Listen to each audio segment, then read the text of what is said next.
Welcome to another episode of Corporate CPR, where we breathe life back into your organization, projects, and processes, giving you insights to recovery and avoiding corporate mortality events. Today, we'll be talking about how not growing your organization's EQ might be killing your company. And joining us to contribute to the conversation is Martijn Lemmens. Welcome. Thanks, Jen. Can you share a little bit about your background? Yeah, sure. Would love to. I have what we call in the Netherlands a B or a beta background. I came from science. A long time ago, I studied computer science, had a master. It was a time where I was already interested in human-computer interaction. I was not a die-hard core IT guy, but I was interested in how do you interact with computers? How do people work ultimately? I started my career with two wonderful friends. We started as entrepreneurs. We wanted to build our own company. And then 7 years in, directions changed a bit. And I decided that from a generalist, I wanted to become more of a specialist. So I left. I joined a consulting firm, worked with a bank for a year. Internet banking was hot early 2000. So I implemented payment servers and the like. What's interesting, the line in my career has been around people, is that the feedback I got on that job was, you seem to be very able to connect with people and rally them behind your program, because there was always pressure for people in time, but people apparently liked the way I approached things, and then they wanted to deliver together with me. Now, after a year, I was asked to become a resource manager, a team of 40 professionals. But I was mostly talking about their salary stuff and their number of holidays. But they did all the nice projects. So I thought, you know what, I need to go back, have my feet in the dirt, and be an IT guy again. So I did a year of project management. And then I decided, those small firms, maybe a big firm is the better thing to do. Well, I chose big. I joined Ernst & Young, which when I left was 400,000 people. So truly a global big firm. And I worked there for about 20 years, always on that cutting edge of the internet, technology, people, marketing kind of field. But every 2 to 3 years, there were new endeavors, there were new opportunities for growth. So I grew through the firm from a managerial into a managerial function, senior manager function. And then in 2018, I was asked whether I wanted to join the leadership as a director. And that became a 2-year journey. During which I got feedback, I had to show certain growth. I mean, as a leader, the expectations are quite different than as an employee of the firm. And I actually liked the project, or I liked that journey, because it showed that Ernst & Young took it very seriously, their leadership level. So that was really great to experience. And then I was promoted in the pandemic year 2020, which was a bit of an accomplishment because promotions were pushed back quite hard. But yeah, you can't do nothing as a big firm. But with my promotion, I think the best way to describe that, Jenna, is that I fell a bit in a black hole. Like you've done that wonderful journey, and then you get all the congratulations the day after and the day thereafter. And then it's like, okay, but what's next? What's next in my life? And actually, what's my purpose? What do I want to do the rest of my life? What's my legacy in a way? And I've never believed in going away somewhere. I've always believed in going towards a goal. And I didn't know it at that time. So I did my job. I had a wonderful job as a leader within Ernst & Young. We had wonderful programs, lots of responsibilities, a lovely team. And then after a couple of years, I knew that I had to follow my heart and maybe not per se the monthly paycheck. And I decided, and that really took 3 years, but I decided I need to leave because my passion is with people. And although I could work with a lot of wonderful people at Ernst & Young, I wanted to support people on their transformational journey, just as as in that journey towards director, as I had gone through a transformation. I have breached through my own glass ceilings so many times because I had to. I had to show certain progress, and I had found ways to actually do that. And I thought, you know what, that's what I want to do. I want to support leaders, managers in their transformational journey. Well, maybe before I end, if I go back 20 years, in 2003, a personal journey of self-realization started. I did a lot of coaching, trainings, neuro-linguistic programming, transactional analysis, family consulting. I did quite a lot because I was interested in that kind of work. And I suppose finally it pays off because I'm able to use everything I learned in my own practice as a PSYCH-K instructor and a PSYCH-K facilitator. Hey listeners, loving corporate CPR? Make sure you never miss an episode by subscribing on your favourite platform. Stay up to date with all our latest insights, expert interviews, and actionable advice. Subscribing is quick and easy. Just hit that subscribe button now and you'll be notified as soon as new episodes are released. So that is a bird's eye overview of my career, I think. Well, it's quite the journey, and sounds like a lot of self-discovery. And so you really got interested in the psychology behind emotional intelligence, is that right? And created your own, is it your own program? Well, I would say, yes, I'm interested in emotional intelligence. I think it plays a crucial role at many levels. It's, of course, not the only thing. I mean, if you if you have a job as a writer, or if you have a job as a programmer, you need the skills to actually do the work. But I discovered in my own personal journey at Ernst & Young that once you move to that managerial level, senior management level, and then the leadership level, that emotional intelligence becomes more important by the day almost.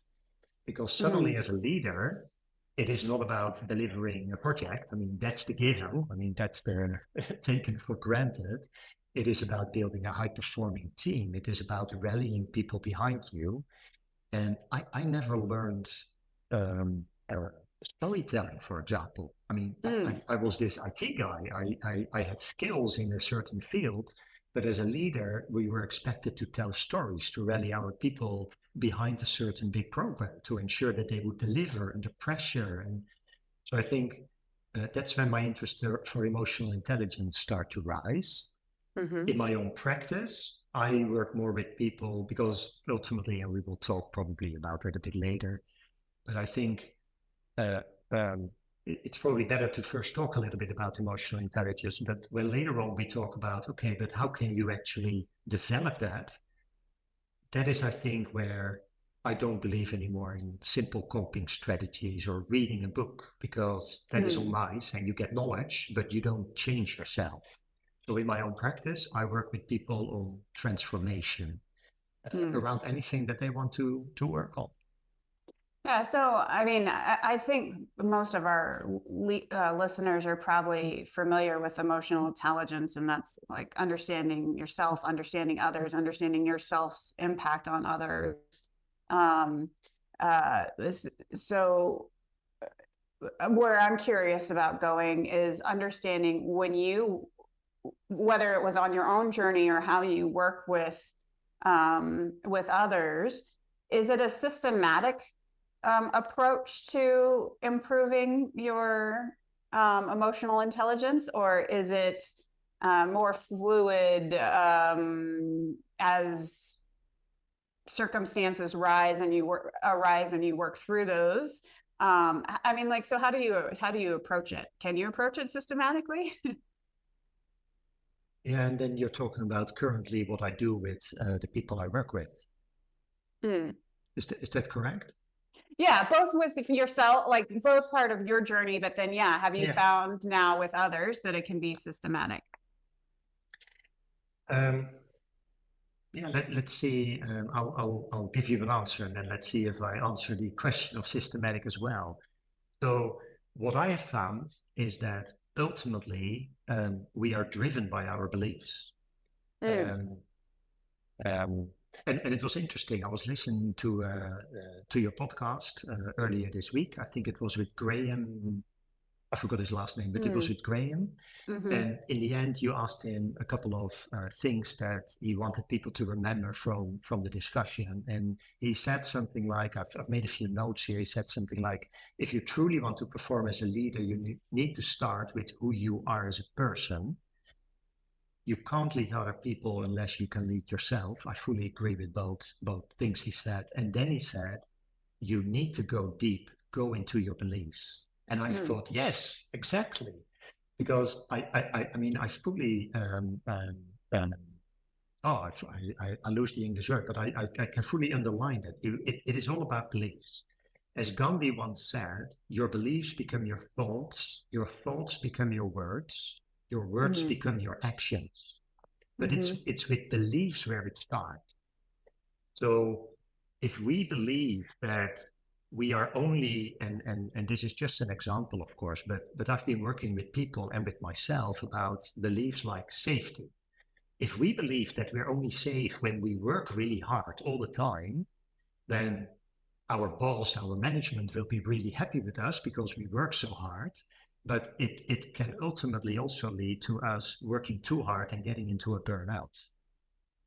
Or if we believe that things have to be perfect, and that's a true belief from inside, then everything we do will have that kind of perfectionism clothing around it. So, the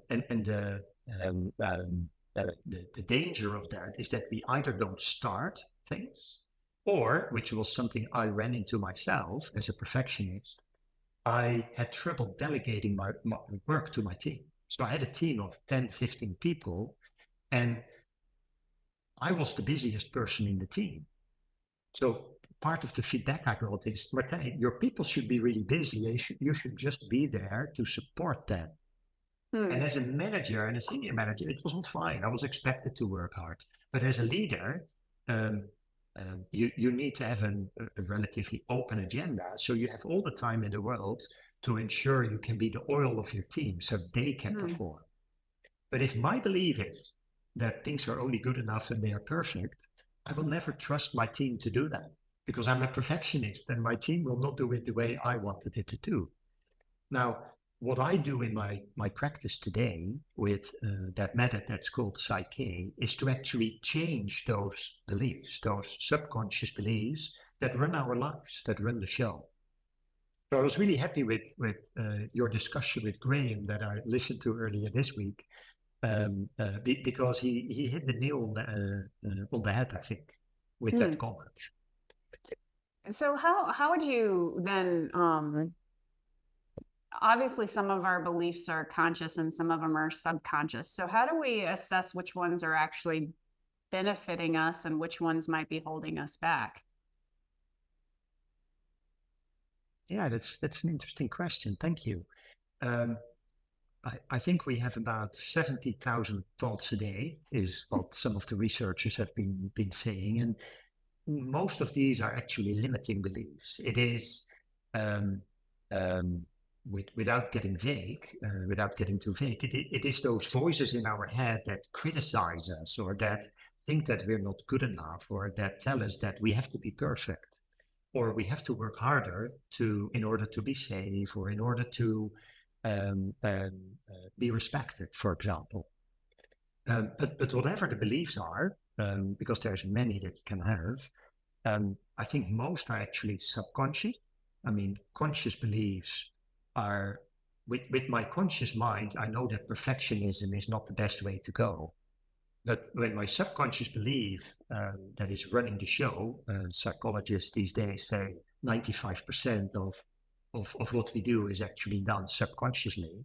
If my subconscious belief is steering my life to a life of perfectionism, how can I ever stop that with my conscious mind? So, and then as to what is limiting and what is not limiting, well, maybe it's about the smile on your face or the joy that you feel. If you have a belief like, I love myself, I'm a great person, I mean, I can immediately feel when I even pronounce those words, that I slightly sit more straight up, and that I start to smile. But when it's a belief like I am unsafe, I probably feel that internally. That is not something I would want to feel. And that's why we have those kind of strategies to get away from those feelings by working hard, or by, well, whatever we do to actually get away from that feelings. And so obviously there's, I just imagine, like you said, that it's a volume, I suppose, of influences on our daily decisions, from how you were raised to things you've learned within school, who knows where they all come from, even religion. Exactly. Yeah. How do you take an inventory? You know what I mean? Like, how do you know? Yeah. How do you start to work through that? Like, is it a moment, like, do you kind of hone in on one pattern that you see where you're consistently struggling, and then start to dissect that? Or, how do you even dig into this? Yeah, because it is a lot, isn't it? 70,000 thoughts. And if the majority of those thoughts is limiting, then where do you even start? You won't have the time to write them all down. Right. And I like your examples of where beliefs come from, because that's indeed correct. Our parents, religion, our history, but also work. And before I answer your question, maybe one example. When I was still a senior manager, you had all those leaders that told us employees, don't work after hours, don't work too hard, take your time off during the weekend.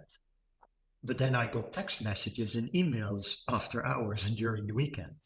So you have leading by word and by example, but people typically take up on the leading by example. So if they see that the leadership is working throughout the weekend, they feel they have to do the same.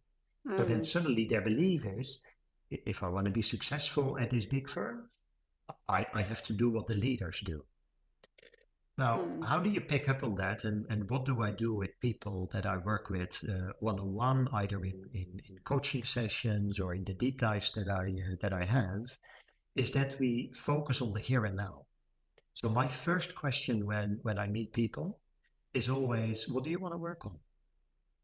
And maybe an example, I recently had an entrepreneur who said that he got quite stressed if he felt that he didn't have enough clients. He felt that the number of clients was dropping, and then he could feel the stress. And stress for this person was checking your email every 10 seconds, checking the forms on your website, checking your marketing tools all the time to see who's visiting your website. And he said, it gives me so much stress that where I finally had a day of relaxation and I could do things that I really wanted to, I just put my time into doing stupid stuff that I shouldn't be doing. If I have enough clients, I can just work through the day. So when somebody tells me that, as I mentioned, I work with a method that's called PSYCH-K, which is a beautiful process to change limiting subconscious beliefs. And the wonder question in PSYCH-K is, what do you want instead? So I will, when somebody describes their challenge in life, and it can be anything, like this challenge with an empty agenda or a declining number of clients, I ask, what do you want instead? Now, people that I work with, because we are so conditioned to that, will typically say what they don't want. Yeah, I don't want the number of clients to decline, or I don't want my calendar to be empty. Because that's how we as human beings typically work. So I asked them the question again. So thank you for telling me that what it is you don't want, and what do you want instead? And typically when I ask things for the second time, there is a bit of a sparkle in their eye, and the dream can come up. Well, I wish that I could relax in in what is really normal in the world, that you get less clients and then you get more clients and then you get less clients, that it is a curve and it's going up and down. And I wish that I could relax in that. And then with what my client, my partner, my coachee tells me, we do a PSYCH-K exercise to change the limiting belief of fear of declining number of clients into being at rest or at peace with the fact that things tend to go up and down anyway, and that's just part of life. And then we work on that. And then after having done that exercise, having done that balance, as we call it in this method, I asked them, so how is it now? Think of your number of clients declining. How is it? And if they still are at some point, they still feel some unrest, I asked them, okay, what do you want instead? So we go through a bit of a circle of in the here and now, always in the here and now, not having a conversation. There's beautiful coaches out there with whom you can have a conversation of how to attract more clients, how to do better marketing, and that's all perfect. I sit on that side of transformational coaching where I say, if you have fear of losing clients, let's change the fear into joy, into having some space to actually do what you like to do in life. And in this particular example, we went through that circle of what do you want instead 4 times.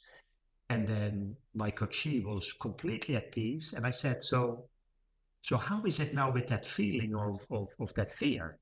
And he said, you know what? When I have less clients, I finally have time to paint my house because that's quite overdue. Now, how is that for a transformation process where on one hand you have fear and you spend your day checking your email, to I have a day available to me to do something I like in life. So I suppose, I hope that's answering your question. So is that systemic? There is, of course, a system in the way that I work with people, but we do always work in the here and now without putting any predefined kind of labels on people. Oh, you are bothered with this. Oh, then you're in burnout, and then the treatment is A, B, or C. We don't do that. We work in the here and now to actually transform what is happening in the moment. What are your thoughts then? I've heard a few thought leaders out there comment, whatever happens in my life is my fault. And the premise behind it is that basically we own what happens in our life. And yes, things may happen to us, but we own it, right? And so I'm just curious, have you heard that and given any thought to that? And does that kind of mentality play into kind of driving your EQ growth? Yeah, as to the first part of your question, that's really interesting. I believe we are all autonomous beings. And yes, we are responsible for our own lives. If I'm unhappy, it's my responsibility to become happy again. I don't want to be a victim of life. I want to lead my own life. So from that perspective, I think that anything that happens in my life, anything bad that happens in my life is my own fault, because anything good that happens is not your fault. That is your accomplishment, of course. That if your belief is anything that happens in my life that I didn't want is my fault, I think that is at least a sign that somebody is taking responsibility, which I think is good. And when I think about EQ, I think that's part of the mix of things that make your EQ.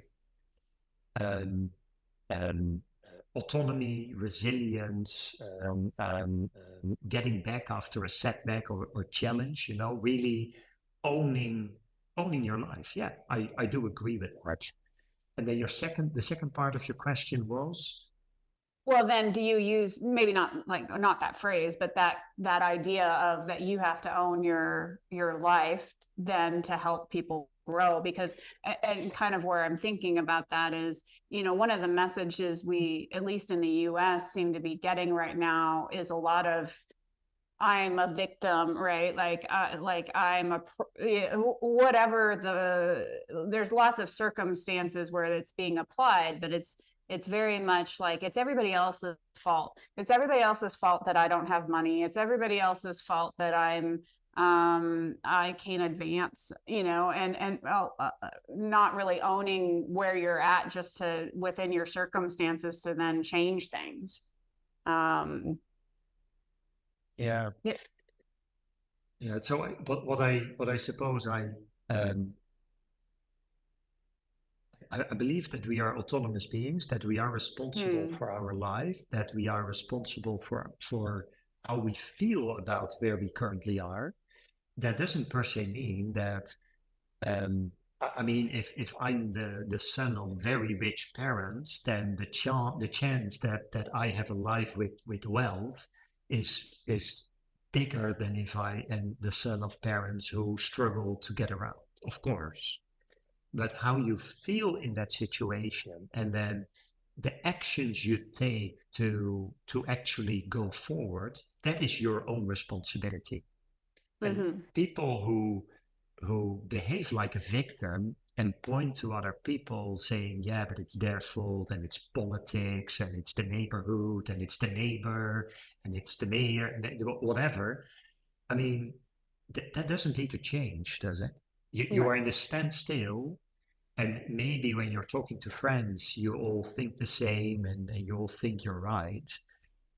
But if you want true change, at least when I wanted true change, I thought I can wait for the world to help me with it, or I can just own it and start making the change. And if I look at the principles and philosophy of PSYCH-K, so the method I'm using, that's one of the principles as well. We are all autonomous beings. We all have intrinsic value, and we are responsible for our own lives and our own happiness. Whether only the realization that we are responsible is enough to transform, that's not what I would agree with. But that's maybe also not what other people are saying. But I think we have so much knowledge in this world. I have read so many books about psychology and about the things that I encountered in life. I have done all these courses, NLP, family constellations, and I gained so much knowledge. So I knew where my problems originated from. And yes, that helped a bit, but it didn't change me. So I had fear for anger, for example. I remember walking in Los Angeles, and suddenly people were shouting, and I froze because I thought they were going to fight. And I froze. That was my automated behavior. Right. Now, I can learn a coping mechanism, like, if people shout, count to 10 or take a deep breath. But and in a firm, so when we are leaders in a big firm, if the stress increases and your program seems to go completely sideways, or you see that the economy goes down and your teams will be hit, the stress might increase so much that you freeze anyway, because your coping mechanism will help you to go only so far in the change. So that's where I think that true transformation is necessary to actually grow your EQ, grow your inner world to a world of peace. So is there kind of a framework then that you can share around this journey of transformation?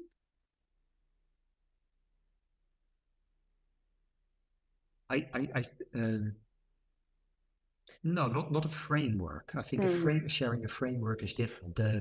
The way I work with people, which is always one-on-one, it is always about coaching them and changing or transforming limiting beliefs that impact them the most.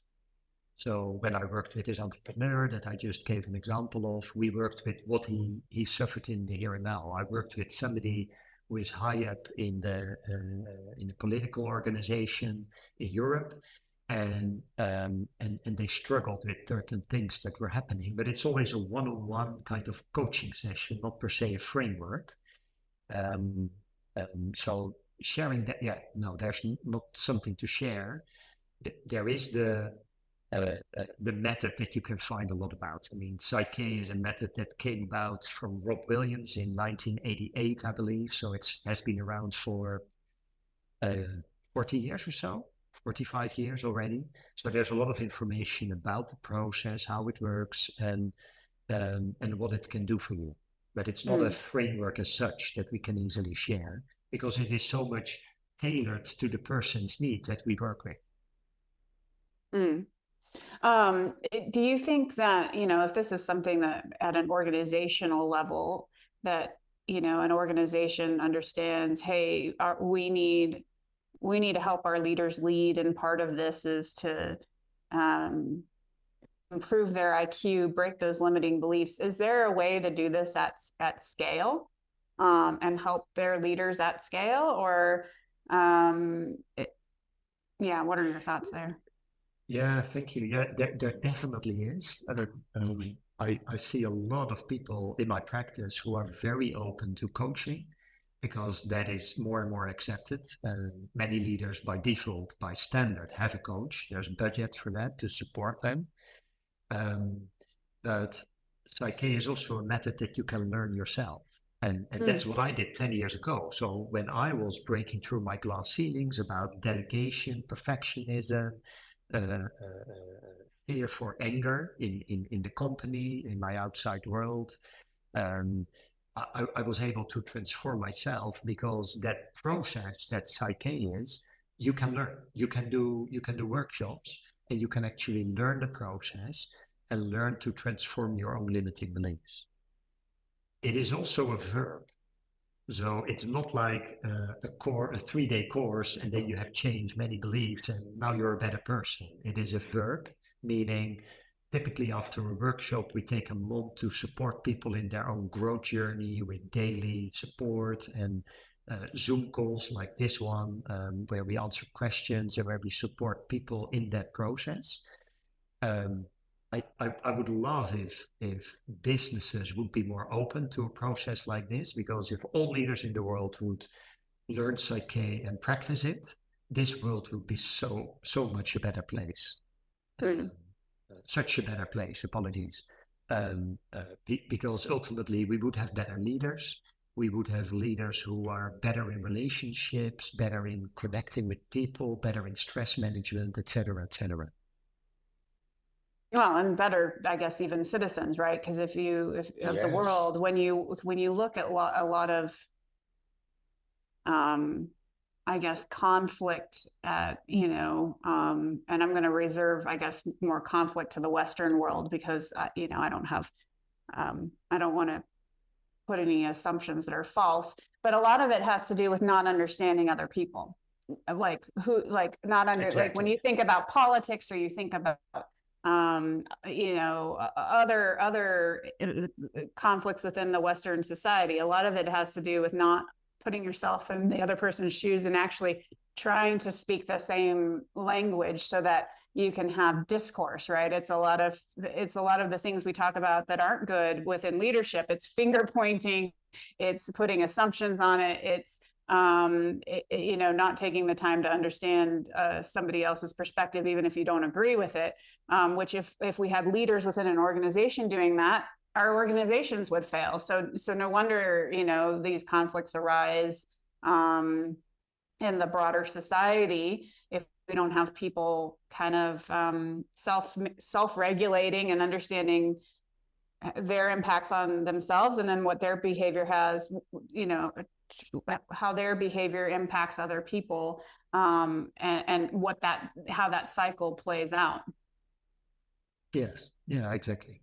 And ultimately, our jobs and our private life are not separated, are they? If you grow as a person, you grow as a leader. If you grow as a leader, you grow as a person. Yeah. If you can have better relationships at work, probably your relationships at home will improve.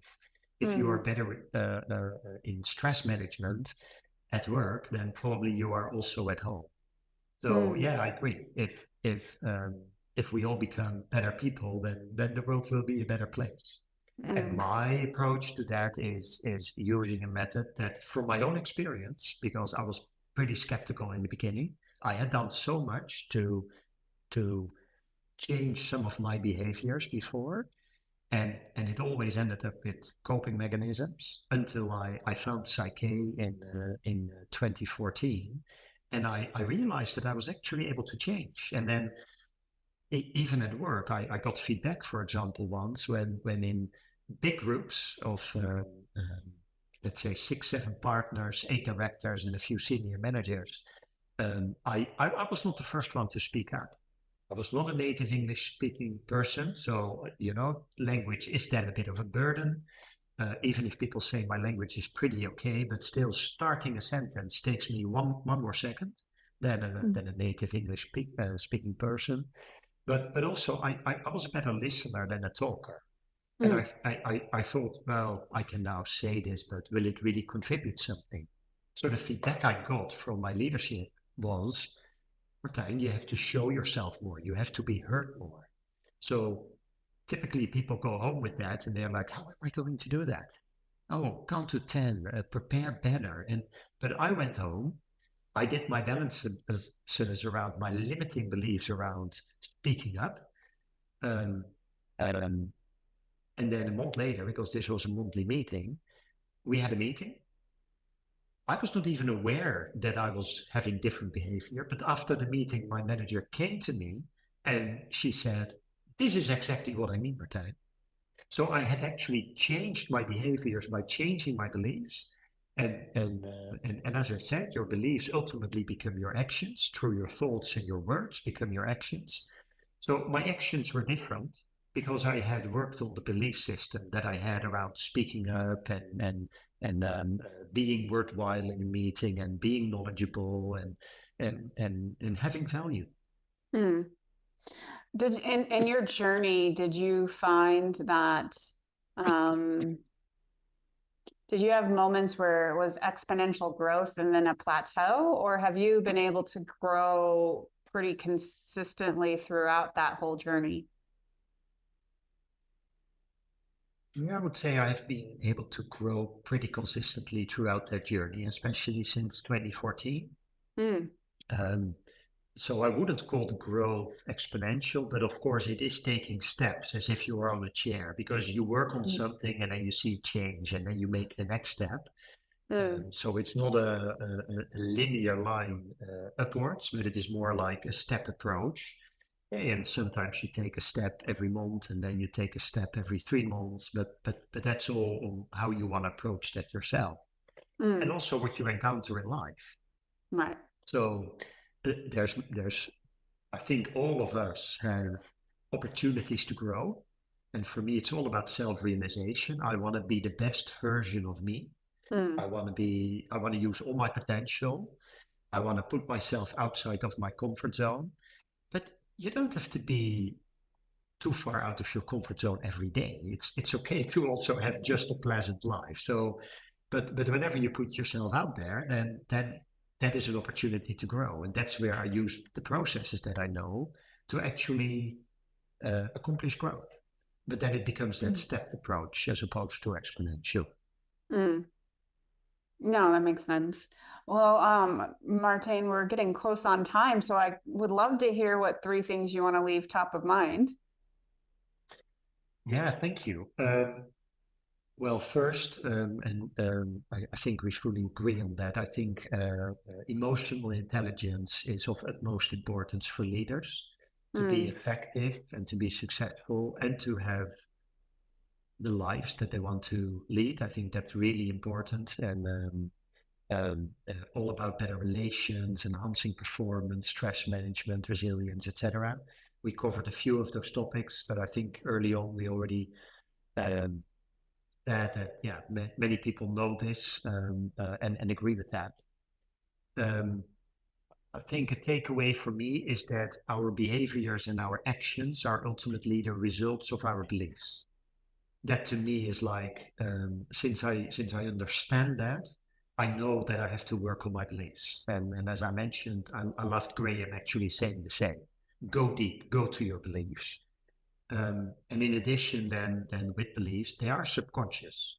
The limiting beliefs we have are subconscious. So I think that's a takeaway that I want to mention.